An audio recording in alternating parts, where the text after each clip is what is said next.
Shalom Bapak Ibu Saudara yang kekasih dalam Tuhan Yesus Kristus. Selamat datang di Sabda Bagi Anda bersama saya, Pastor Marcel Kanon.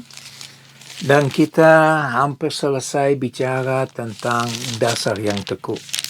Saya ingin baca sekali lagi Ibrani pasal yang ke-6, ayat yang pertama dan ayat yang kedua. Dikatakan begini, saya mulai dari bagian B. Janganlah kita meletakkan lagi dasar pertobatan dari perbuatan-perbuatan yang sia-sia. Dikatakan jangan, karena sudah punya dasar yang teguh. Tapi kalau kita belum punya dasar yang teguh, kita perlu bangun dasar yang teguh. Dan ini yang kita bahas dalam 2 minggu ini. Ya, kita mulai bicara tentang pertobatan dari perbuatan-perbuatan yang sia-sia dan dasar kepercayaan kepada Allah, yaitu ajaran tentang pelbagai baptisan, penumpangan tangan, kebangkitan orang-orang mati, dan hukuman kekal.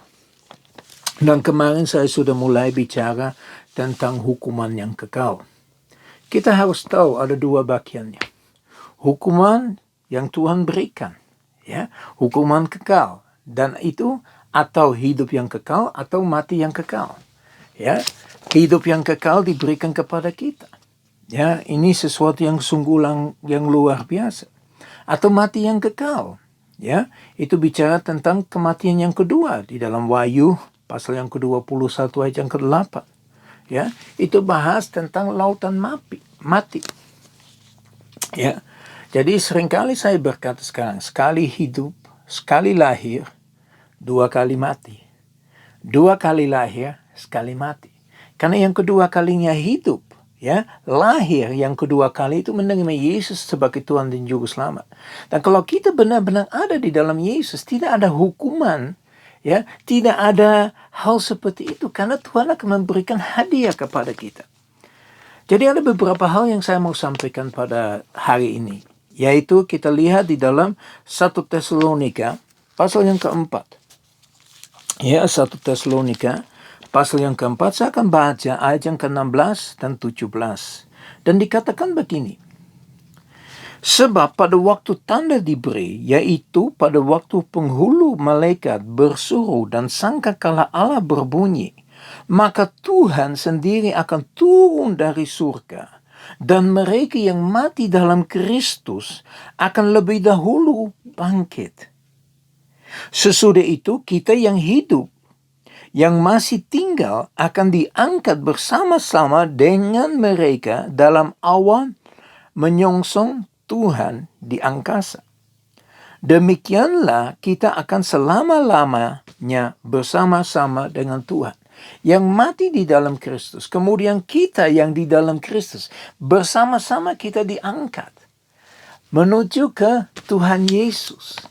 Yaitu yang dikatakan rapture, pengangkatannya. Dan itu hanya terjadi bagi orang yang sungguh-sungguh di dalam Yesus Kristus. Yang dikenal oleh Yesus Kristus. Yang benar-benar menyerahkan hidupnya.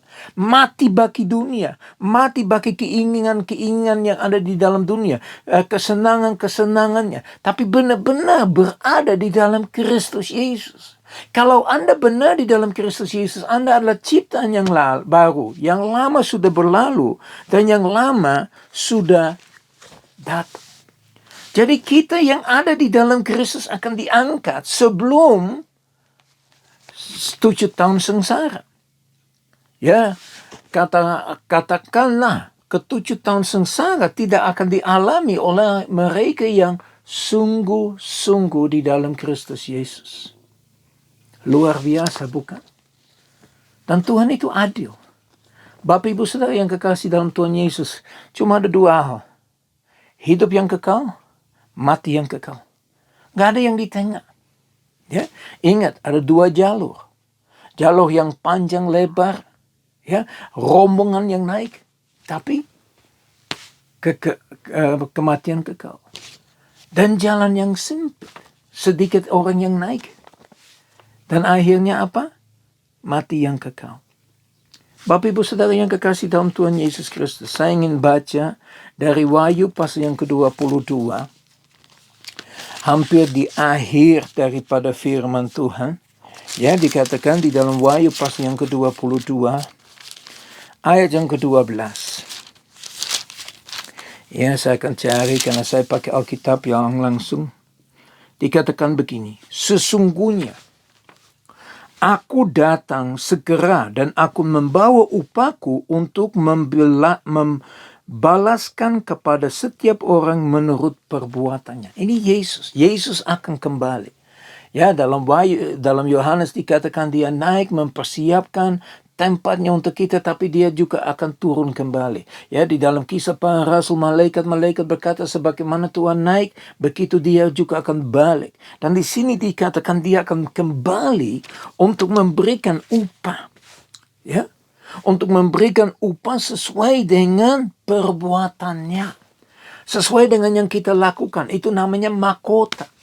Ya, mahkota kebenaran, mahkota hidup. Ya, ada begitu banyak macam mahkota yang diberikan kepada mereka yang sungguh-sungguh berada di dalam Kristus Yesus. Bapak Ibu Saudara yang kekasih dalam Tuhan Yesus Kristus, ini sudah bukan waktunya lagi untuk kita bermain-main. Karena cuma ada dua jalur. Masuk ke neraka, kehidupan, kematian yang kekal. Atau masuk di dalam jalan yang sempit, kehidupan yang kekal. Dan sesi ini saya ingin mengakhiri dengan Wahyu pasal yang ke-22.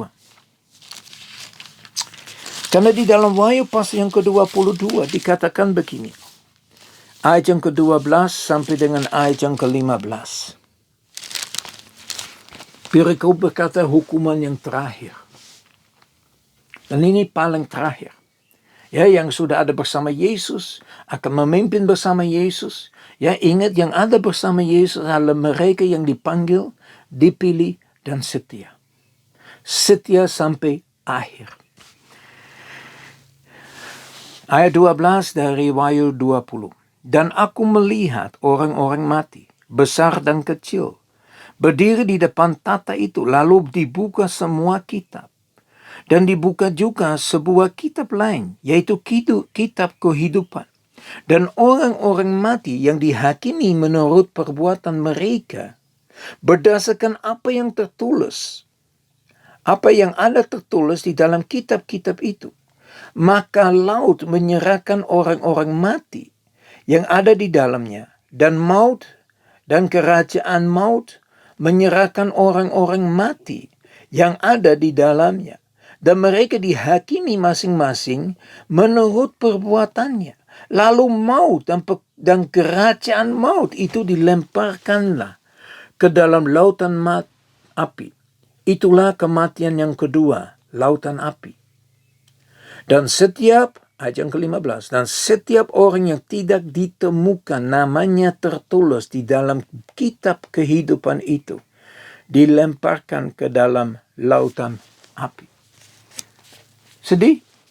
Sangat sedih. Tapi inilah firman Tuhan. Seberapa jauh kita percaya firman Tuhan itu ya dan amin. Ya, dunia boleh hilang.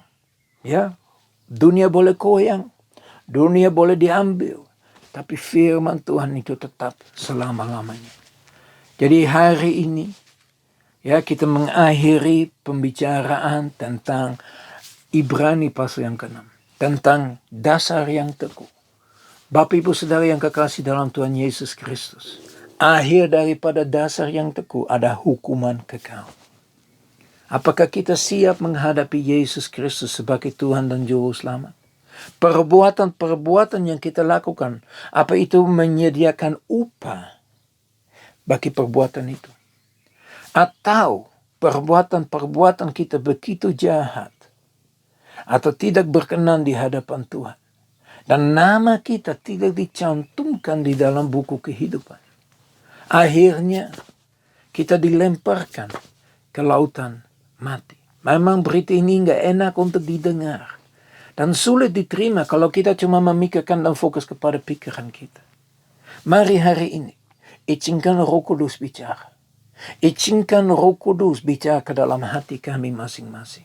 Izinkan Tuhan Yesus ketok pintu. Pintu gereja, pintu hati, pintu kehidupan kita. Untuk dia boleh dapat masuk di dalam diri kita. Supaya pada saat kita minta ampun sama Tuhan, kita benar-benar dibenarkan oleh Tuhan. Dosanya diampuni.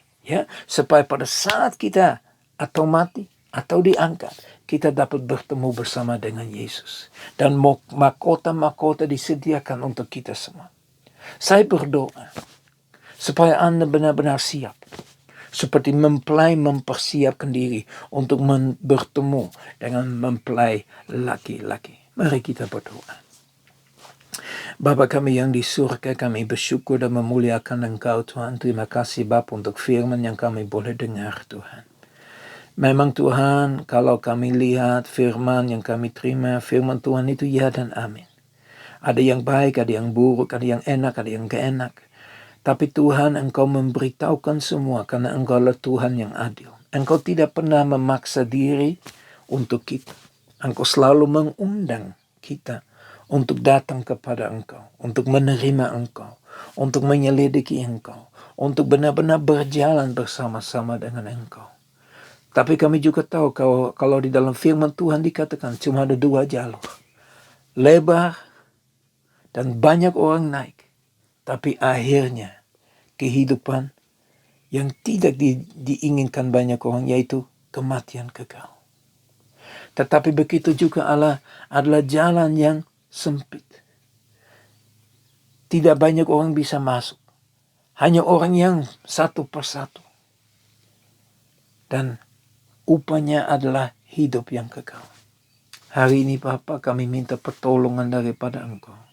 Supaya Engkau bicara dalam hati kami masing-masing. Terima kasih Tuhan Yesus. Engkau sungguh baik, sangat baik, amat baik.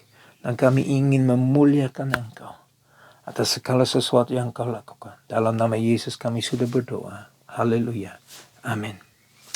Ya Bapak Ibu Saudara yang kekasih dalam Tuhan Yesus Kristus, mari kita tetap berfokus kepada Yesus. Jangan cuma berkata sekali Yesus seumur hidup Yesus.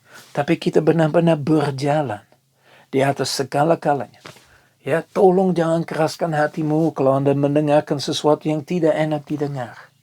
Izinkan Tuhan bicara. Izinkan Tuhan menghancurkan hati yang keras. Karena ingat, firman Tuhan menjadi palu untuk menghancurkan hati yang keras. Hari ini, aku berdoa, aku percaya, saya percaya. Tuhan sudah menunjukkan segitu banyak hal. Mari, siapkan hati kita benar-benar untuk mengikuti Tuhan.